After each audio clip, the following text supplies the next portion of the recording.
This is the Fatherhood Experience. Turn it up, cause tonight you'll learn how to leave behind the average dad life. This the Fatherhood Experience. It's time to lead my family and become the father figure I deserve to be. The Fatherhood Experience. What's up, guys? Welcome back to another episode of the Fatherhood Experience, where we help dads become better dads. We are your hosts, Jason Priest and Zach Smith, and we have an exciting episode for you guys today. We're going to be talking a lot about estrogen today, and I think you guys are going to shit ton of value. I'm just going to tell you right off the bat. Zach and I, we haven't done one of these in a while, and I am excited to talk about it because we did a class like this for our fatherhood guys not long ago, and they got a shit ton of value. So I know you guys will too. Just want to give a huge shout out to you guys who continue to follow along with our mission. We truly appreciate you tuning in.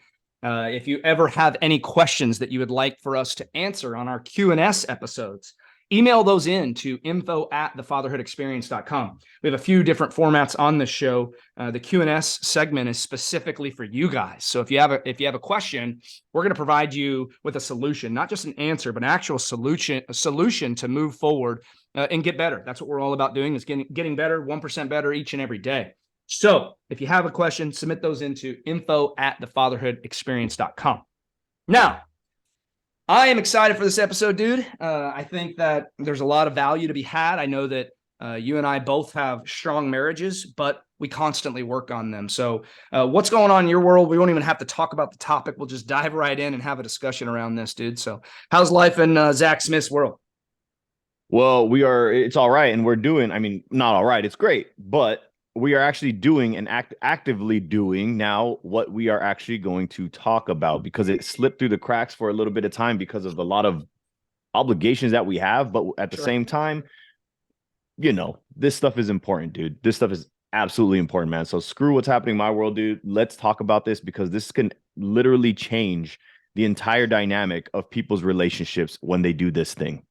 Oh, 100%. And you say screw what's going on in your world, but I am 100% positive that you're going to have some relatable stories, at least in what you're doing in your own life to improve this. And so for today, guys, we are going to be talking all about dating your wife, communicating with your wife on a deeper level to improve your marriage. Zach and I have a lot of people that we're connected with and a lot of resources that we bring into our community, into our private communities. And we want to bring some of that value here to you today. I'll be honest with you. We've had a lot of great guests on this show. Everything from, sex coaches to marriage counselors to everything else, all the way back, going back to episode 1, man. A lot of people that are in the game of helping people improve their relationships. And that's not necessarily you and I's expertise. But like you said, we practice what we preach. And so where do you want to start off, dude? I guess my first question for you, let's start here, because when we talk about communicating with our wives, on that sounds surface level. And so I guess from your standpoint, what does communication or open communication look like in your own marriage? Because let's start there before we even give advice, because I'll tell you, I'm 17 years deep in my marriage, right? And I've gone through periods of time where we had some rocky times in the beginning. I got fat and depressed, and I didn't really like my wife for a little while. And now I love her more than anything else in the world. So what is open communication, or what does strong communication look like in your marriage personally? Yep.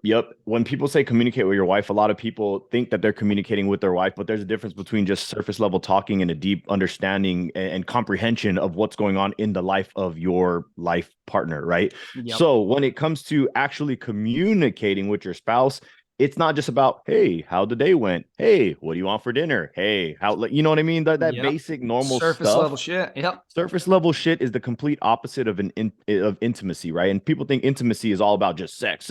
No, it's not, dude. You can be intimate on many different levels and many different areas of your relationship, communications included. So what communication, like open communication, strong communication, however we want to word it, anything other than surface level communication in our household is us talking about what we currently have in the works that's going to propel our family in the right direction, so that we can ultimately live the lifestyle that we want to live, that we believe we were meant to live. So we talk about goals, we talk about ambitions, we talk about personal development. We always leave ourselves open to not attack necessarily, but constructive criticisms where we see that one of us is falling short, the other one is there to, reach their hand out and bring them up. There are many people out there, guys, that in order to get to the top, they think you have to step on the heads of others. That's fucking wrong. If you want to be a leader, if you want to have a great relationship, not only with your spouse, but everybody else around you, you need to be the one that leads the charge from the front, leading by example, like we always say every single time, and making sure nobody else falls behind. That is how we lead by example, and that's the only way to do it. And that's how me and my wife are able to slingshot each other back and not back and forth, but progressively forward time and time and time again, is that when one of us feels like we're about to stumble and fall over, the other one's there to catch us or catch us. Yeah, catch us. Yeah. So that's what it is, man. So it's not about just how the day was. We don't talk about the short term. We talk about the long term, and then we talk about how we can improve on each other's personalities, traits, skills, characteristics, or whatever it is that's going to be conducive to having that be achieved too. You hit on some things there, and a common theme that I'm noticing from what you're talking about, and it's very important in marriage. And I think that a lot of, and this is why our divorce rate is so high, right? Like where I'm going with this is what you just described is that you and your wife have common goals, right? You have common growth-minded goals, and you have family goals, dude. You have common family goals, right? Like you guys are aligned in what you want out of life, right? Most of us want more time and freedom, right? You guys both want more time and freedom, and you're about to have that fucking zapped right away by another baby in your life. Another kid, yeah. Damn it. But yeah. Short term. I'll give you, but dude, you're having a girl, man. Like that's fucking amazing. I'm a bit envious because I did want a girl. And I love my little Colin more than anything in the world. But dude, I wanted a girl, and so I'm excited to see kind of how that goes for you, because I've always had that girl dad vision. But anyway, where I'm going with this is, you guys are very aligned in what your goals are, right? You have you both have a vision for your future, and I think that where some guys struggle is that their wife might not be on the same page as them, and that makes marriage extremely challenging, because whether we're talking about health and fitness, whether we're talking about your financial goals, whether we're talking about your family goals as a whole, you've got to be somewhat aligned, or there's some friction there, right? Like my wife and I in our life, we view personal development similarly, but quite different. Her personal development, she's got a couple of like Christian dudes she listens to that are very much revolve personal development around bringing God, and she's Catholic, and so I don't think it's super like Catholic personal development by any means, but she listens to this Christian dude, and I've heard some of her stuff in the morning, and I'm like, what is this? Like, it's not my jam, but like, what is this guy saying? And he talks very much along the lines of what we talk about, right? Like focusing on getting better, and like a lot of the core foundational principles taught in the Bible are personal development shit, right? And so I think that I think what you just described is that alignment. But to get to that alignment, the communication also has to happen, right? So it's kind of the chicken and the egg theory, if you will. Yeah, and don't get me wrong, we have our own individual goals, but we have to let each other know what they are and how we can help build each other up so that we both can achieve them, versus like you do your shit, I do my shit, whoever the fuck wins takes over, and the other person has to yield to their superiority, or whatever it is. Oh, I'm the breadwinner, therefore you must listen to me. That's not the kind of dynamic we have in our relationship, man. What it is we both have a common goal that we're working towards, but we both have our individual path. Yet at the same time, we both support each other. So it's like a beautiful harmony, dude. But how do you get to that point is you have to have a massive understanding of exactly what it takes, where they want to be. And I'm talking about to fine detail. Yep. To fine detail, because we have to know where we're going to go, right? And a perfect like metaphor for this is driving from California to New York, right? Cool. That's a big ass state. Where exactly are we going?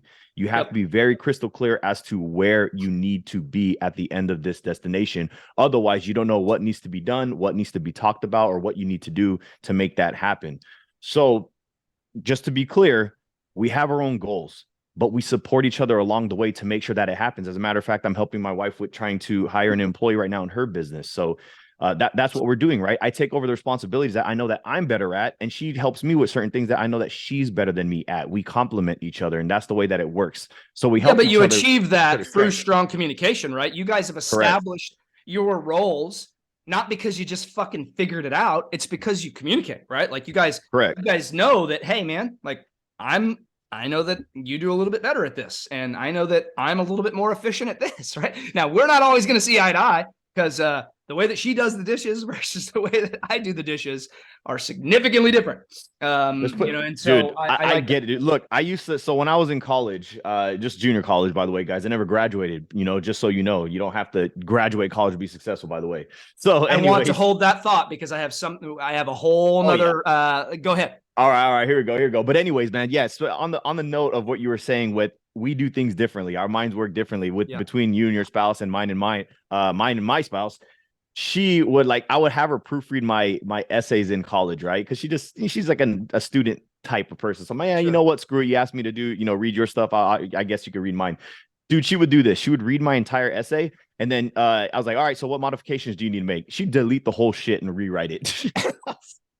I was like, listen, bro, that's not the way this works. Yeah. I said, it doesn't need to be your way. Yeah. I can absolutely achieve an A writing in my style, drawing the same conclusions versus you doing it your way. There's more than one way to skin a cat. There's more than one way to be successful. And there's one way to convey a message to the audience. But it's just funny. That's kind of what it was in the beginning. But look, dude, through a communication and through time, we were able to fix that, because obviously that would have been a problem, because what is that? That is micromanagement to the highest degree. Can't have that in marriage, trust the person to do their own. Exactly. That's what I was getting at. And this was way early in our relationship, because we're on the same boat in the sense that we've been together in December. It will be 18 years. So you've been married a little bit longer, but my relationship as a total has been about the same amount of time. So yeah, man, it's something that has to be refined over the course of time. And I think a lot of people believe that true love is found, but I think true love is made. I can't agree with you more, dude. I can't. You can't just, dude. There's no two perfect people, dude. No. If you're two the same, you're gonna butt heads. If you're two different, you're going to always argue about how things should be done. So the reality is, you got to have two level-headed human beings who understand that we have strengths and weaknesses, and you got to balance each other out, man. So perfect love is made, not found. I agree with you, man. And you hit on a couple things there. So I think, the whole women are from Venus, men are from Mars kind of deal, right? I think we've talked about this before. We definitely did this for a class for our guys. But like when we look at the basic needs of women and children versus the basic needs of men, right? So the basic needs of women and children are to be seen, be heard, and be safe. Completely opposite of what men's basic needs are, because men's basic needs are be respected, be appreciated, be validated, right? So totally different. And so when you talk about your wife coming in and taking over your paper, the reason why that's an issue is because there was a level of respect that was broken and a level of validation that was broken by her just saying, I'm going to do it. So and I didn't mind at the time, because I was like, yo, at least if the grade is right, whatever. But at the same time, that could definitely have become an issue later on. So it definitely was addressed. Well, and that's the thing is but when you look at the basic needs, that it makes so much sense, right? And so I got a couple of things. I want to hit on the college thing. I don't want that to go away, because this is a massive challenge in my marriage. Okay. So, but I want to hit on the level-headed people thing that you talked about, because all right, so my wife, her youngest sister is quite a bit younger, but the sister that's closest in age to her, her name is Olivia. And Olivia is married to my brother-in-law, Kevin. They have 3 children, and they live in Bernie, which is pretty close to 30 minutes from San Antonio. So obviously we'll be much closer to them soon, and I'm excited. Three kids in that family. We got 2 boys.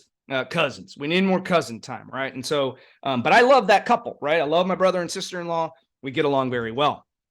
Prior to her meeting Kevin, way back when, okay, Olivia lived with Jacqueline and I when we first got married. We bought our very first home, and Olivia secretly lived with me for a little while. I was working night shift in the ICU, and I'll be honest, dude, like my head was not in the game with my marriage. My mom had passed away, fucking getting drunk all the time. Like I don't really even know what's going on in my home life because all I care about is going to work, making money, and then getting off and going to the golf course, playing golf and getting drunk. That is what I did every day. And so my wife still thinks it's funny to this day, but she secretly had my sister or her sister move in with us for a little while. And as if I wasn't going to figure this out. But like, again, I had no idea that it was going on. And so I tell you all this because Olivia and I are very much one and the same, dude. Like, we are very aligned with the way that we act, the way that we carry ourselves. She's a little bit louder and more boisterous when she gets mad. I know that's hard to believe, but when she gets carried away, she's in Olivia land, right? And then she's very hard to rein in. But she's a very strong, like, dominant personality. Well, I mean, here I am, right? So we butted heads big time. And there is no fucking way that I could have married Olivia. Olivia's cute. Love her personality. She's a great chick. Not going to work for Jason. Dynamic ain't right. The dynamic is not right. Yeah. Well, if you take me and my brother-in-law's a good dude, but he's a little bit more quiet. He's a little bit more reserved. He goes about his business in a little bit different way than Jason does. He's a CPA, right? So, like, numbers guy, like, just a worker bee. Doesn't really, doesn't carry himself anything like me, right? So it's like a night and day personality difference. And so it's very easy to see why Olivia and Kevin matched up, right? She's a little bit more dominant in that marriage. I'm a little bit more dominant in mine, even though my wife she holds her own, don't get me wrong. But like, that's where you talked about where the heads butt, right? So I want to talk about the college thing, dude, because, and then we'll get into some actual strategy here on how we can help these guys. But the college thing is a big challenge in my life. Okay. Like you, I did go to college. And I did get a quote unquote degree, but this was from a nursing school. It was a two-year registered nurse program specific to nursing. So my degree is an associate degree nursing degree because that's all I needed to become an RN at the time. Right? That's better. Well, little side note, that's better. At least it specifically like focuses on what you want to actually do. Sure. Versus an extension of the other like 10 years we did, which was just basics. math and English. Yeah. Basics all over again as an adult. Yeah. So my wife and I had this conversation again last night. She says, hey, this is right before we go to bed. She says, hey, so I want to talk about this college thing again. And I'm like, oh, fuck. I said, listen, this is not a good time to talk about this. We're about to go to bed. This is not going to get anywhere. And our son is only 8. Can we delay it? She wanted to go there. Okay, it's not going to end well. It did not end well. My wife went to an all-girl Catholic school, had a one-way path to college as soon as she got out, went to UNT for 2 years, changed her degree, went to TWU, and went to college total with pharmacy school for a total of 10 years. Okay? Damn. I went for 2. Completely opposite. All right? She very much believes, and I respect her stance on this because I get it. I think there is a certain level of validity to this, but she very much believes that in order to go and grow and learn and adjust to society, like, college is a good thing because you get the dorm life, you get the culture, you get the, it's the next phase of life. It's not necessarily about the university to her. So she wants the whole package to happen, right? I want my son to have an idea of what he wants to do. Don't get a go. She's not aligned with the $60,000 art degree, but she's very much that she believes college is the next best step. And I'm with you. You and I are very aligned on this because I don't believe that that's the only path. In fact, you and I probably could name off 20 to 30 people in the next 5 minutes who don't have a lick of college behind their name, or maybe they got a class or two and are now making more money than most people will ever make in their whole lives. Millions. Right? Yeah. So that's my stance. And she has a hard time with this, right? But I tell you all this because you're never going to see eye to eye on everything, but it's important to communicate so that you can find some common ground around this. So her final statement to me in bed last night, oh, by the way, she's like, so before this conversation happens, hey, do you want to have sex? I'm getting kind of tired. Do you want to, or you just want to go to bed? I was like, like, Yeah, what do you want? Well, let's talk about this college thing for a second. Oh, we're not having Nah, sex because this ain't exactly. happening. I was gonna say nope, nope, nope, You nope, just nope. ruined it. Just ruined But the tone of yeah, everything. that ain't happening. She asked So you a question and then she set it up for a no. So exactly. So which means she probably was not really in. it was no. But I think it's important to talk about this stuff because I know that there's a lot of guys out there, and it's this college thing, or maybe it's a religion thing, or maybe it's a health thing, maybe it's a financial thing. My wife and I didn't start having legit financial conversations up until within the last year because I just wanted to hide it, right? I'm like, I'm not happy with where I'm at right now, so I don't want to look at the fucking finances. And she's the opposite. And so there's a very, I think finding common ground is huge here. And I think that, at the end of the day, man, like kind of what you said, you're not always going to be aligned on everything. You're going to have your own different goals, but when you're raising children, there's got to be a certain level of common ground. And I think it all starts with a strong communication base. Yep. 100%, dude. And that's a great thing to talk about, the fact that it's okay to sometimes agree to disagree, but at the same time you have to find some type of common ground so that it doesn't become a thorn in your side. Yep. That's the one thing that I think a lot of people fail to do, is to get closure for certain things. Now, when it comes to the college thing, look, we're not saying that college is bad per se. What we're saying is that it's not the only way to be successful in life. It's not that every single person has to do it as a precursor to living life to your fullest social potential. Not at all. Not at all, man. But those conversations have to be had. Hard conversations are going to happen, right? Because the reality is we evolve into new people every few years, right? For better or for worse. Not in a relationships, sense. I'm not talking about vows. I'm talking about as human beings. Yeah. We are just byproducts of the series of decisions that we make over the course of time. And that little needle is ever moving. Now, unless you can consistently say in a positive direction or a wrong direction, it'll be straight, sure, but it's always moving, dude. And we want to make sure it's in the right direction. But the reality is we got to make sure that whatever road we're on, our spouse is in the same vehicle to the same destination. And the more things you disagree on, the more things that you don't get closure from, the more arguments are going to be happening over the course of time.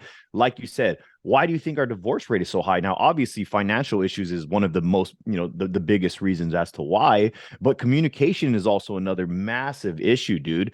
It's crazy, man. So, I think we should segue this to right into how the hell do we fix these damn relationships? How the hell do we reignite that shit in our, reignite those relationships, dude? Guys, love is nothing but chemicals. Okay. Love is nothing but a chemical release that over the course of time you become desensitized to. This is why they say you always need to constantly be re-sparking that part of your life with your marriage. If you don't, it will become dull. If it becomes dull, you start to kind of become absent. If it starts to become absent, you start lacking deep, intimate communication. If you start lacking deep communication, you start lacking sexual intimacy. And if that happens, men will seek it elsewhere or women will. And it just becomes a slew of bullshit and absolutely terrible, dude. So Jason, it starts to compound on itself, right? Exactly, you start with step one and then it just starts to grow. Like I said, that needle's moving in the right, that needle's moving all the time, right? Because it's not like we could put pause on time. That shit is always happening and it's good and going to get better or it's going to get worse, man. So like I said, we don't want to make these things exponentially worse. So Jason, how do we reignite that spark? How do we continue to bring back that feeling of love? How do we make sure that our relationship stays intimate and stays strong so that we can provide the best for our family, dude? What do we do there? Yeah, so I think that's great. I think that's a great place to segue because what you just went over. So let me talk about a couple of our clients, right? So we talk to a variety of guys, right? The number of guys that we get coming in, Zach and I have heard it all when it comes to life challenges, right? A lot of our guys are coming in and they're already in a rocky place, right? We got our new client recently. Who just went on vacation not long ago, and he come on board. And when he came on board, he told me during our initial consultation, he's like, "Hey man," it's like, "Dude, my marriage is on the rocks. We're growing apart. We're about to go on vacation, and this is my last ditch effort to try to spark things back." Well, they go on vacation. He starts taking action on his health, starts to feel better, starts to do want to do better. And now it's been about a month since he's been there, and I just saw him the other day. Put on his fucking check-in form that his marriage is in a much better place. They're talking deeper. They're doing things together now, and they actually have interest in trying to save the marriage instead of just letting it fizzle away. And the reality is, dude, is when we get guys like that, it all comes back to making ourselves a priority, right? Like for him, it was health. But like when you recognize that there's an actual problem first, and you realize that, hey, I don't have all the answers, but I actually want to try at this, and I actually want to try to do better for my relationship, you got to want to start doing it. Because most of us, most guys that have rocky relationships, they want an immediate fix, just like everything else, right? We want immediate gratification. Right now, you know me, I'm working on some new advertising for our shit, and it's a brand new system that I'm learning. I want it to be up and running right now because I'm ready. But I know that I'm going to have to put fucking 6 or 8 more hours of work into this to really understand it and get it up and running. So I totally understand you wanting immediate results. But what I think we have to understand too is that women are so different than men. And so what I want to run through real quick here is I'm not going to go into the descriptions here, but I'm going to talk about the 6 keys to understanding women briefly. And then I'll let you expand on that, because I think the strategy here, obviously we'll talk about dating our wives, and you and me are very big on that. And I think a lot of guys out there, that they consider going out with the family a dating of the wife, and that's just not, it's not okay, right? Like I posted the other day about dating my individual sons, right? Taking my sons out on single dad dates so they get that time together with me. And so I'm going to run through these real quick, dude, and the 6 keys to understanding women. And this was from a psychology magazine that I dove into for one of our classes. But number 1 is recognize that women want to feel connected, right? Like, a lot of, and I've seen, this isn't included in this, but I'll just elaborate a little bit. A lot of women, they're in a sexual relationship, or they want to have sex mainly for the connection. Everybody wants an orgasm, right? I get that. But most women, that's why most women after sex, they want to cuddle. They want that connection. They want that safety, that sense of protection, right? I'm in there to bust a nut, dude, and I'll just be honest with you. But like, I don't want to sit there and cuddle and like do all that shit, but I understand that it's important to her. So that's number 1, is recognize that women want to feel connected. Number 2 is don't jump into problem solving mode. This one is massive. And we can go back and highlight these just so you don't have to memorize all this. But the problem solving one is huge. Okay. And at any given moment, most women are not looking for you to solve their problem. They just want to be heard. Remember those, the basic needs of women and children: be seen, be heard, be safe. They're not looking for you to solve their problems. Well, men traditionally or inherently want to solve problems, right? Like, I want to solve it so we can move on, just like you and me. Want to get the shit let's get it over with so that we can move forward in life. And so that's not what most women want. And so I think you and I went to a conference together, and I know you remember this, but there was a couple there that were talking about their success as a couple. And they talked about the concept of holding space. And my wife and I have started implementing this. And anytime that I'm frustrated or anytime she's frustrated, that's the very first question is, hey, are you looking for some feedback here? It sounds like you're really upset. Would you like me to listen to you? Or would you like me to hold space? Or would you like some suggestions, right? Would you like me to just listen and hold space for you? Or are you looking for me to give you some additional suggestions on how I feel like you might be able to solve the problem, right? But the important piece here is not immediately jumping into problem solving mode. And I think that one's massive. Number 3, if your partner is less interested in sex than you are, try a little empathy. This is where I was talking about before.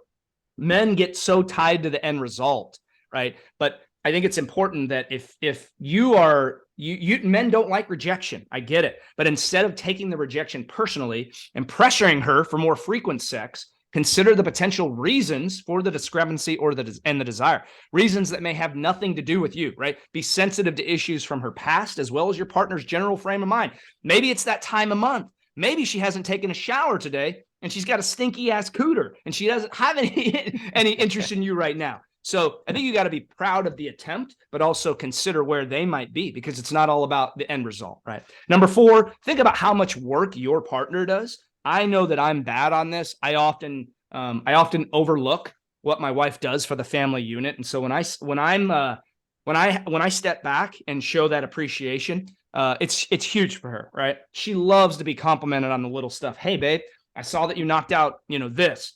Awesome job. I really appreciate you doing that for our family, right? Those little things go a long way.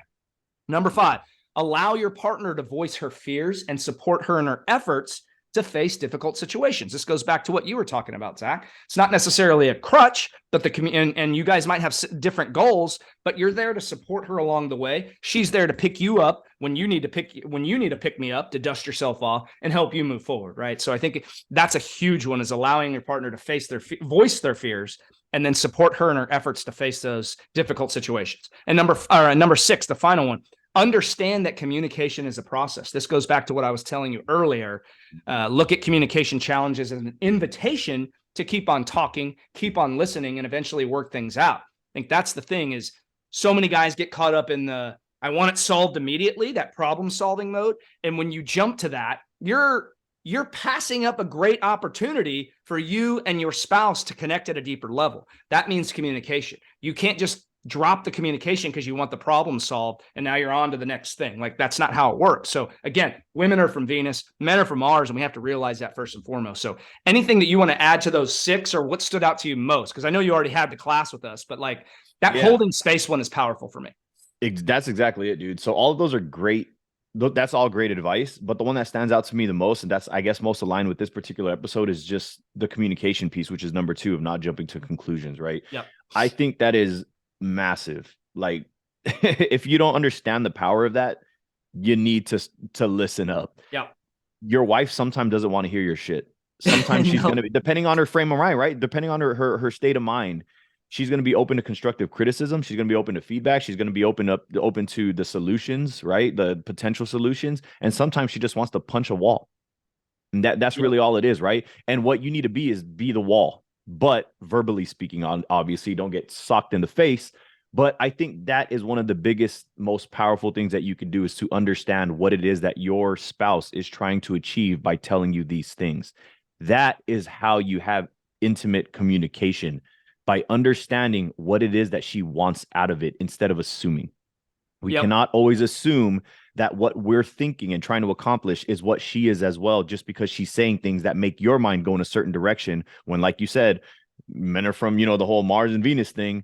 Yep. Her mind might be in a complete different direction with a different end goal based on that conversation. And what yours, based on what you're hearing, might go in another direction too. So that can actually potentially cause further conflict, because that can further her irritability. And all of a sudden, now the irritation is being directed towards you, or at you, I should say, versus just in general. Yep. So I think for me, that's what stood out the most. And that's something that I've actually started to kind of implement myself too, is kind of take a step back and be like, wait a minute, before I open my mouth, I need to make sure that what I say is going to be helpful, not hurtful for what the hell else is going to happen in the future, man. So number 2, don't jump into problem solving mode, is what stood out to me the most. Yeah, no, I like it. And I'll tell you, I think the whole dating the wife thing, I want to touch on that for a second, because when you date your wife, you actually have opportunities to communicate. I know that there's a lot of guys that listen to this who have young kids, just like a lot of our clients, right? Obviously, some of our clients have found us through this show. And if that's you, if you're listening right now and you're struggling with your health and your fitness, you're struggling with building better relationships with your wife and your kids, you're struggling with your finances, or maybe you just want to level up in any of those areas. And you're like, dude, I'm doing well in my career, but I know that my health is holding me back right now. And if I could get healthy and learn a way to put it behind me for good, then I would be in a much better spot and my income would grow exponentially, right? If that's you, just go into the show notes, click those links. There's a link down there that you can actually go and book a call directly with our team now. Our text message number.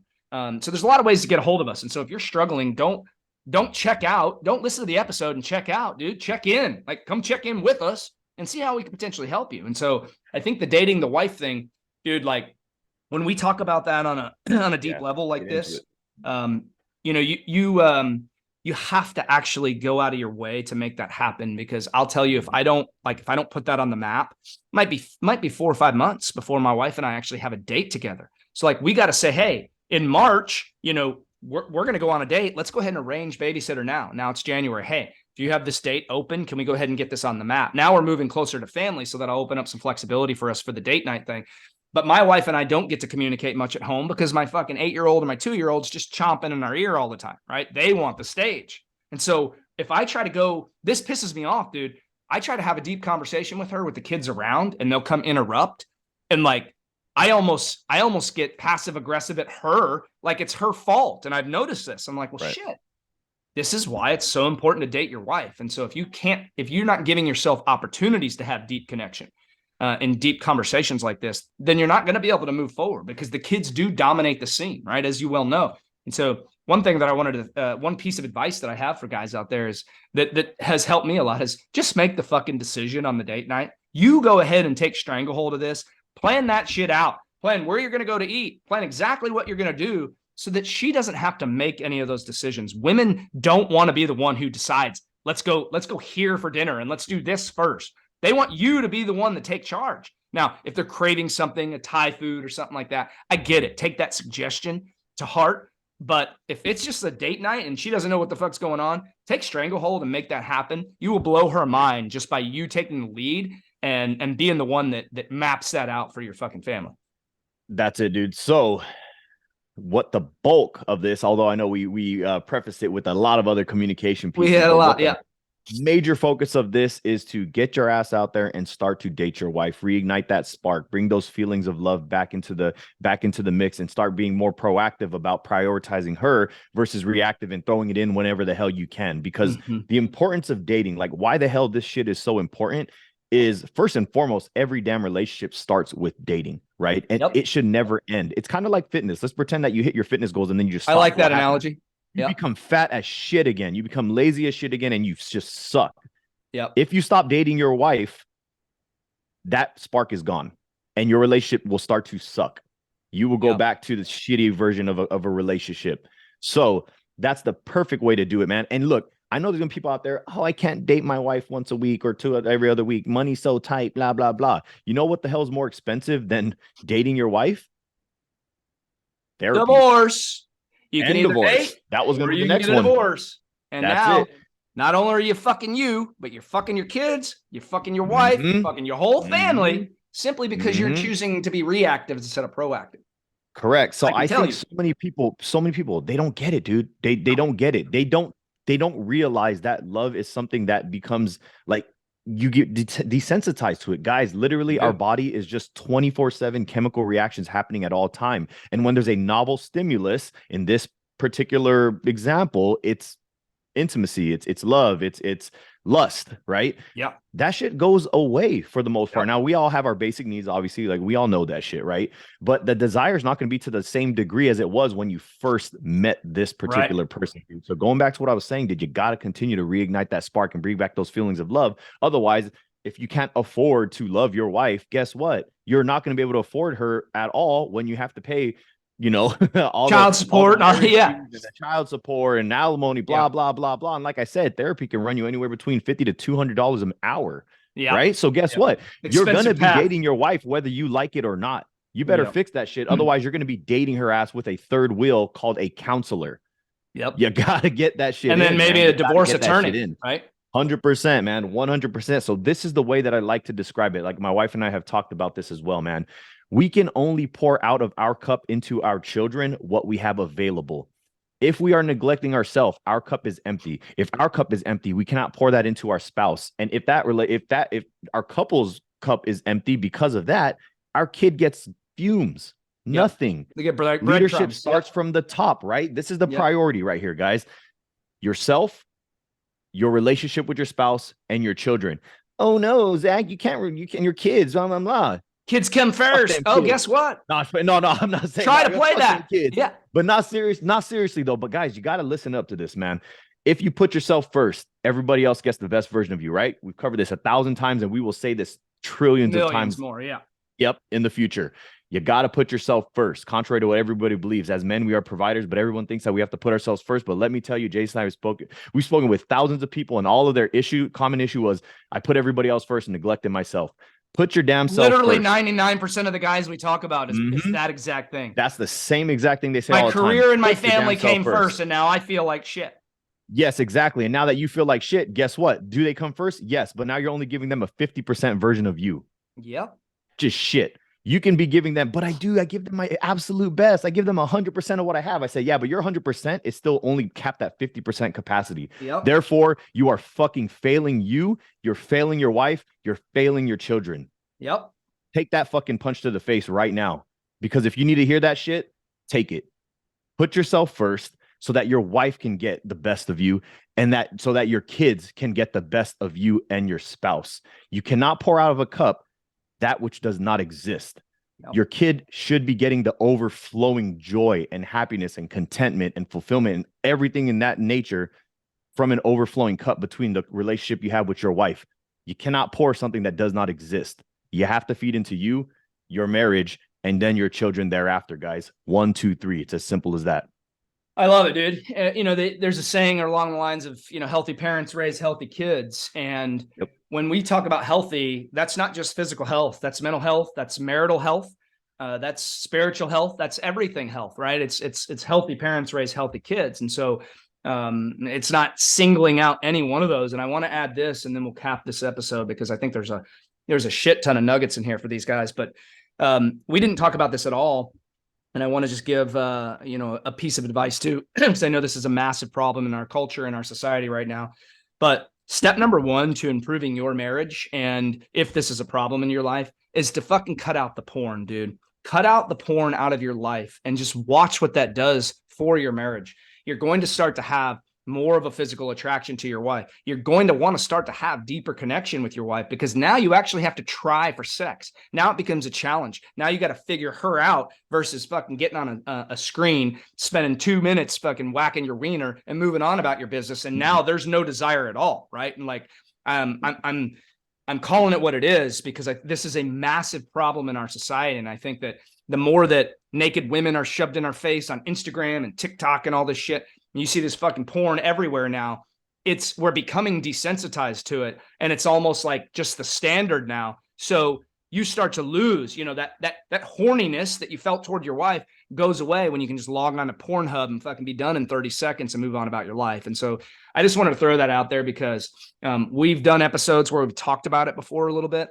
But dude, I know that is it's a fucking epidemic in our country right now.